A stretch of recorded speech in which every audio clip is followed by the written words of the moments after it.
Bienvenue à tous dans votre émission culturelle artistique.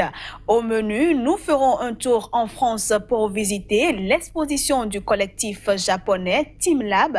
La chanteuse gabonaise Chandrika prendra ensuite le train en marche. Avec elle, il sera question de sa participation à l'émission The Voice Afrique francophone saison 2. Le décor est ainsi planté. On se retrouve dans une poignée de secondes pour le développement. À tout de suite.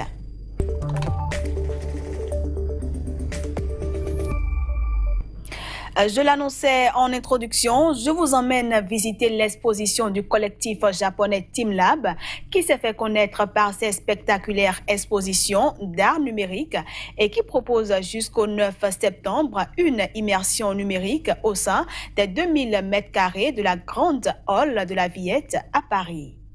Bienvenue dans le nouveau musée du collectif japonais Team Lab qui s'est fait connaître par ses spectaculaires expositions d'art numérique et ouvre un espace dédié cet été à Tokyo. Présenté comme unique au monde, ce musée s'étend sur un vaste espace de 10 000 m² qui réunit une cinquantaine d'œuvres dans le quartier futuriste d'Odaiba, lieu de la baie de la capitale prisée des touristes. Mobilisant 520 ordinateurs et 470 projecteurs, c'est avant tout une prouesse technologique. Les pièces présentées ne sont ni des animations préenregistrées, ni des imageries en boucle, mais sont réalisées en temps réel. Ici, eh bien, c'est la première fois qu'on les voit en Europe. Nous les connaissions depuis 2 ans déjà. C'était évidemment un défi, parce qu'il y a une technologie très très lourde derrière ça. Mais voilà, nous sommes tous mis ensemble pour offrir cette sensation très très étrange d'une image numérique, d'un futur, mais qui est doux en fin de compte, qui n'abrutit pas l'homme, n'est pas là pour le détruire, mais au contraire pour communier avec lui. Nous avons travaillé si dur. Nous sommes arrivés à Paris il y a 2 mois et nous avons commencé à tout faire sur le plateau. Nous avons travaillé avec les gens de Villette, avec les constructeurs. Au cours de sa déambulation, le visiteur est totalement immergé dans des installations en perpétuel changement.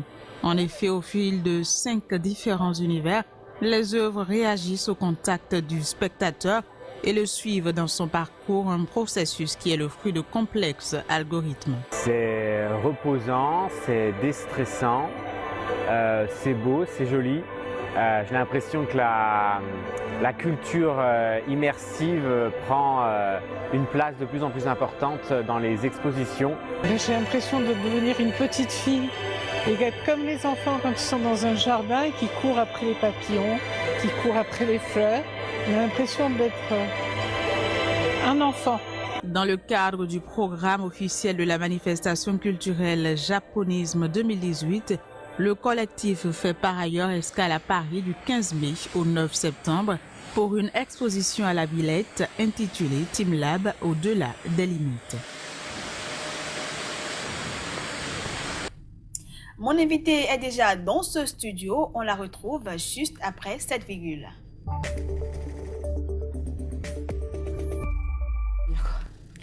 Seule candidate gabonaise en finale du concours musical The Voice Afrique francophone saison 2, Chandrika est l'invitée de cette semaine. Elle revient sur son parcours dans The Voice Afrique. Chandrika, bienvenue. Merci. Alors, d'abord, toutes mes félicitations pour votre brillante participation au concours musical The Voice Afrique francophone et pour cette place en finale.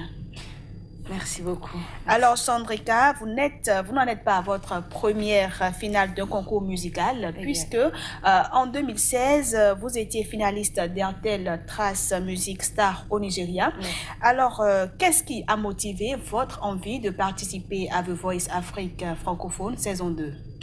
Eh bien, après la finale de RTL Trace Music Star, je me suis beaucoup plus concentrée sur mes études parce que mes parents ils sont très stricts sur ce plan, donc il fallait vraiment que je fasse mes preuves à l'école d'abord, et ça a fait que à un moment donné je me suis un peu égarée dans la musique.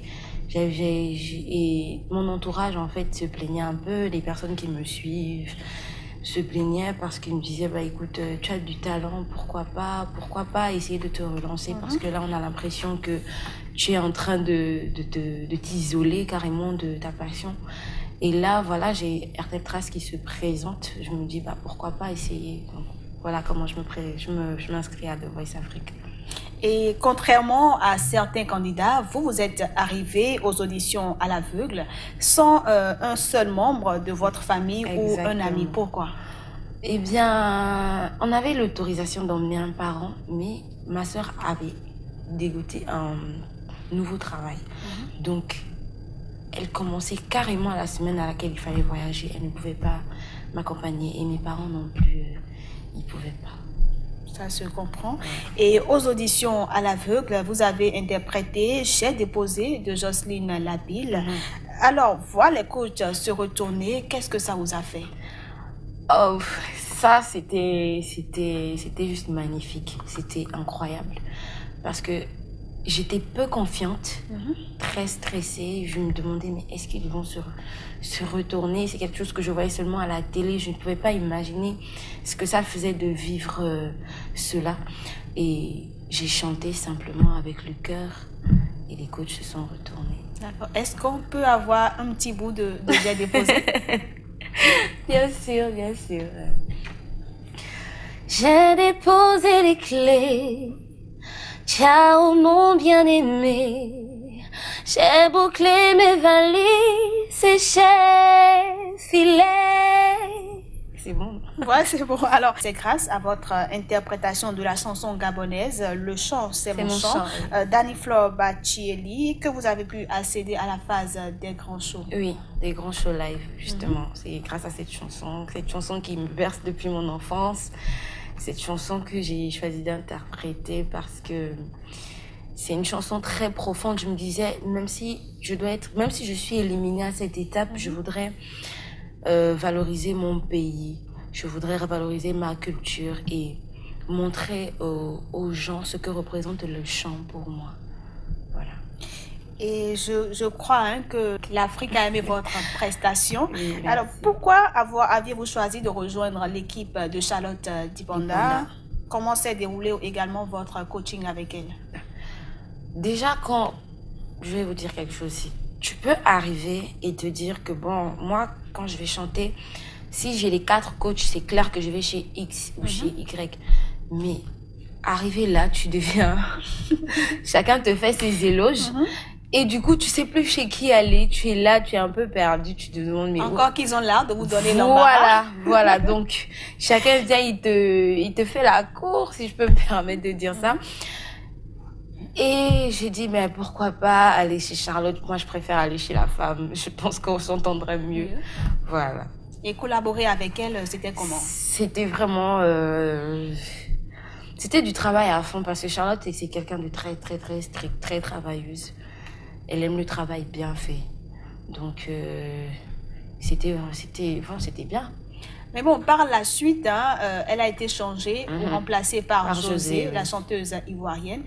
Qu'est-ce que ça vous fait quand vous changez votre coach en pleine émission comme ça, en plein concours? Qu'est-ce que vous avez ressenti? Bon, déjà, je regarde un peu de Voice de différents pays.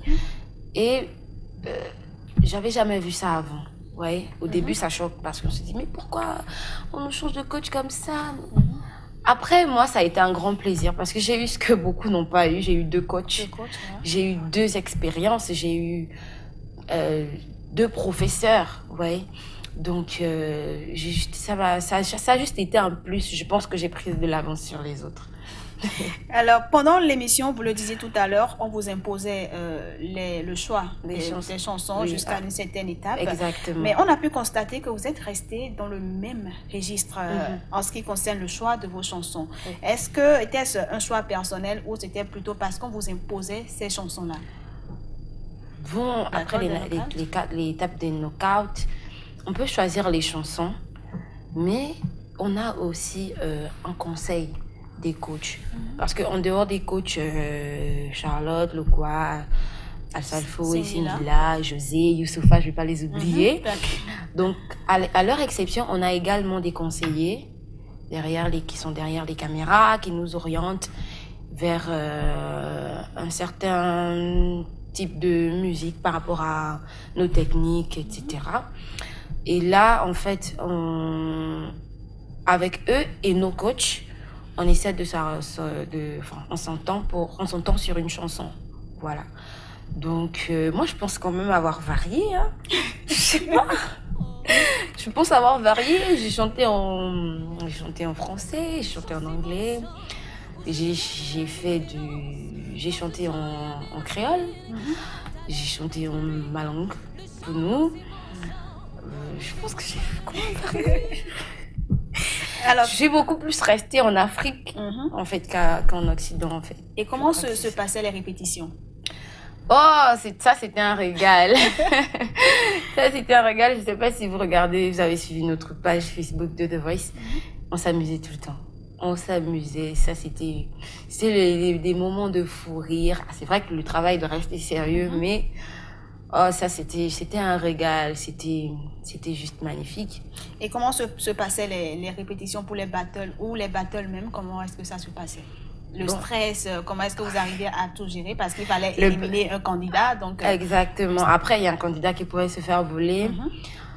Les battles, c'était quoi? C'était... Déjà, on partage le stress à deux. Donc, le stress, c'est un peu gérable parce que tu te dis, écoute, frère ou sœur, que Dieu nous accompagne et que le meilleur gagne. Si tu as la chance d'être sauvé, c'est tant mieux. Si tu n'as pas la chance, écoute, n'abandonne jamais. Parce que personne ne démérite, en fait. Donc, on se donne confiance et on y va. Alors, malheureusement, Chandrika a été éliminée. Malheureusement, quels sont vos ressentis? Est-ce que vous êtes déçus? Est-ce que vous avez l'impression de n'avoir pas tout donné? Si j'ai l'impression de n'avoir pas tout donné, je dirais pas ça. J'ai tout donné parce que quand c'est fait, on peut revenir en arrière. Je dirais que j'ai tout donné. Après, ça a été un peu une déception parce que vous savez, en finale, quand vous êtes éliminé, vous ne pouvez pas chanter les chansons que vous avez prévues pour la finale. Exactement. Et c'est ça qui m'a fait très mal, de n'avoir pas pu au moins montrer ce que je pouvais faire en finale. J'étais éliminée en début d'émission, c'était un choc quand même. Après, je suis fière de moi. Je suis vraiment fière de moi parce que j'ai pu arriver en finale, contrairement à beaucoup qui n'ont même pas eu de coach, qui se sont retournés sur eux. Aujourd'hui, The Voice Afrique francophone saison 2 est terminée. Avez-vous déjà pensé à l'après-émission? Quels sont vos projets?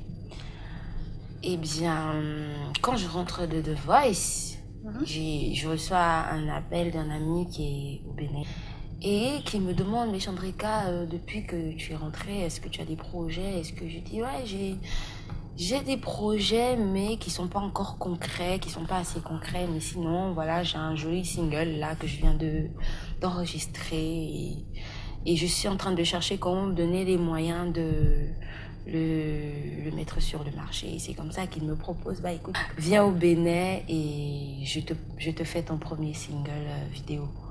Ton premier clip vidéo, pardon. Est-ce que vous avez un message pour vos fans, tous ceux-là qui vous ont soutenu? Eh bien, déjà, merci à toutes les personnes qui m'ont soutenue durant cette aventure. Merci pour votre amour, merci pour vos gentils messages.